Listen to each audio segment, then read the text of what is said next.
നഗരവഴിയോരങ്ങളിൽ വർണ്ണവിസ്മയം തീർത്ത് തമിഴ്നാട്ടിൽ നിന്നും ഓണപ്പൂക്കളെത്തി. അത്തം തുടങ്ങിയതോടെ തമിഴ്നാട്ടിൽ നിന്ന് പൂക്കളുമായി എത്തിയ കച്ചവടക്കാരാണ് നഗരത്തിലെ മഞ്ഞയും ഓറഞ്ചും വെള്ളയും ചുവപ്പും എല്ലാം ചേർത്ത് വഴിയോരങ്ങളെ പൂന്തോട്ടമാക്കുന്നത്. ഓണം ആഘോഷമാക്കുവാൻ സ്കൂളുകളും സ്ഥാപനങ്ങളും ബാങ്കുകളും ഉൾപ്പെടെയുള്ളവർ മുന്നിട്ടിറങ്ങിയതോടെ വലിയ ഡിമാൻഡാണ് പൂവുകൾക്കുള്ളത്.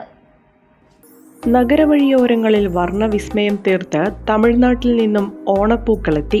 അത്തം തുടങ്ങിയതോടെ തമിഴ്നാട്ടിൽ നിന്നും പൂക്കളുമായി എത്തിയ കച്ചവടക്കാരാണ് നഗരത്തിലെ മഞ്ഞയും ഓറഞ്ചും വെള്ളയും ചുവപ്പുമെല്ലാം ചേർത്ത് വഴിയോരങ്ങളെ പൂന്തോട്ടമാക്കുന്നത്.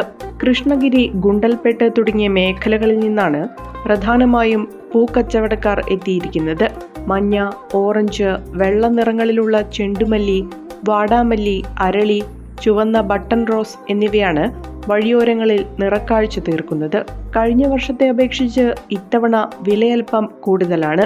നാട് മുഴുവൻ ജനപ്രതിനിധികളും വിവിധ സംഘടനകളും ചേർന്ന് ചെണ്ടുമല്ലി കൃഷി നടത്തിയിട്ടും തമിഴ്നാട്ടിൽ നിന്നെത്തിയ ചെണ്ടുമല്ലിപ്പൂവിന് വില 50 രൂപ വർദ്ധിച്ച് കിലോഗ്രാമിന് 250 രൂപയായി. വെള്ളജമന്തിപ്പൂവിന് 400 രൂപയിൽ നിന്ന് 700 രൂപയായി വർദ്ധിച്ചു. വാടാമല്ലിക്ക് 400 രൂപയിൽ നിന്നും 500 രൂപയായി. ബട്ടൺ റോസിനും 100 രൂപ വർദ്ധിച്ച് 500 രൂപയായി. ബംഗളൂരു, ആന്ധ്രാപ്രദേശ്, തമിഴ്നാട് എന്നിവിടങ്ങളിൽ നിന്നും ദിവസേന പൂക്കൾ എത്തുന്നുണ്ട്.